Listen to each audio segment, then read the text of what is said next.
The mind is not a vessel to be filled, but a fire to be kindled. Plutarch. Ancient Greece was a place of beauty, with different arts flourishing, beautiful landscapes and architecture, and stories that have lasted to this day. But it was also a place of war, backstabbing, and terrible life decisions, which is why today we will be discussing this fascinating place and its culture. I'm Bree, and I'll be your guide. Welcome to the Scholarly Cheese Guild. Some of the major cities in ancient Greece were Athens and Sparta, which were the two most powerful, Thebes, Corinth, and Delphi.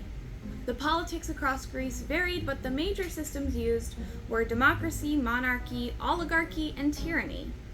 The cities didn't get along too often, and there were always small feuds going on between them and wars breaking out because of family issues, which seems to be a reoccurring theme in these times.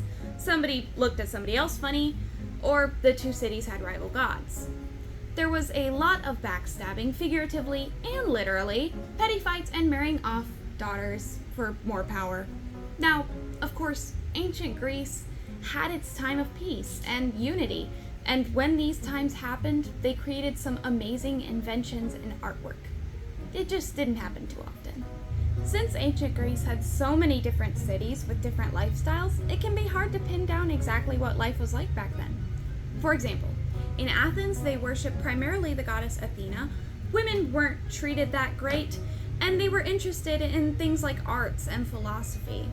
Versus in Sparta, where they worshipped Ares, women were respected as the mothers of warriors, and Spartan interests included war, battle, and more war. Obviously, they had more interests in this. They were just primarily known as hardened warriors.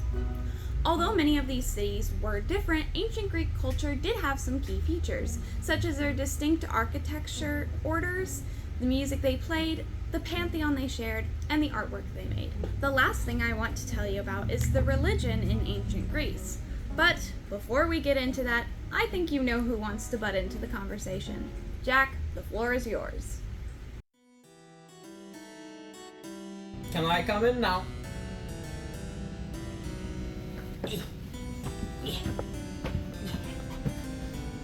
Hello.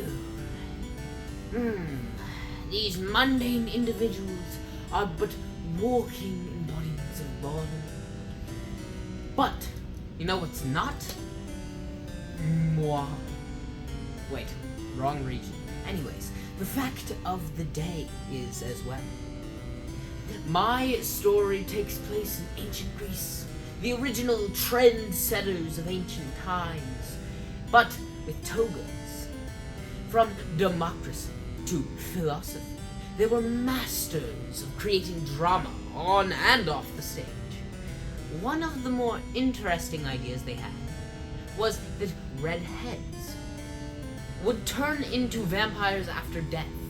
You see, according to tales in Acropolis, as an auburn-haired individual was laid to rest, once the sun set on their mortal existence, their crimson locks would take on an ethereal glow and be reborn as beings of the night. These beings would patrol during the night, looking for late-night snacks. Finger-licking. However, with no proof of this is purely a captivating legend of Greek folklore. I want to give you a fact. The one that is Jack. Mwahaha. Thanks, Jack, for that fact. Now, the Greek religion is polytheistic in nature, which means that they believe in multiple gods. However, many of the cities were devoted to a specific god. For example, Athens' main deity was Athena, hence the name Athens. Now, just because these cities had main deities doesn't mean they didn't worship the other gods, as you would typically pray to whatever god you needed blessing from that day. Like if you were a traveling merchant, you might pray to Hermes for safe travels and lots of good people to buy your merchandise. There are 12 main gods called the Olympians, and the members of this group are most widely agreed to be Zeus, Hera, Poseidon, Athena, Ares, Artemis, Apollo, Aphrodite, Demeter, Hermes, Hephaestus, and Dionysus. Sometimes Hades and Hermia are also included. I would like to get into more about this fascinating religion, but that would take a whole video in and of itself. So that's ancient Greece. I could get into more about the different myths and wars and such, but that would take even longer to talk about than the Greek gods. I hope this video helped you understand more about this interesting place, and I hope you stick around for more from the Scholarly Cheese Guild. I'll see you on the next quest. I extend my heartfelt gratitude to all who have partaken in today's historical odyssey. To delve further into the vast realm of knowledge, I implore you to pledge allegiance to this channel and heed the beckoning chime of the notification bell.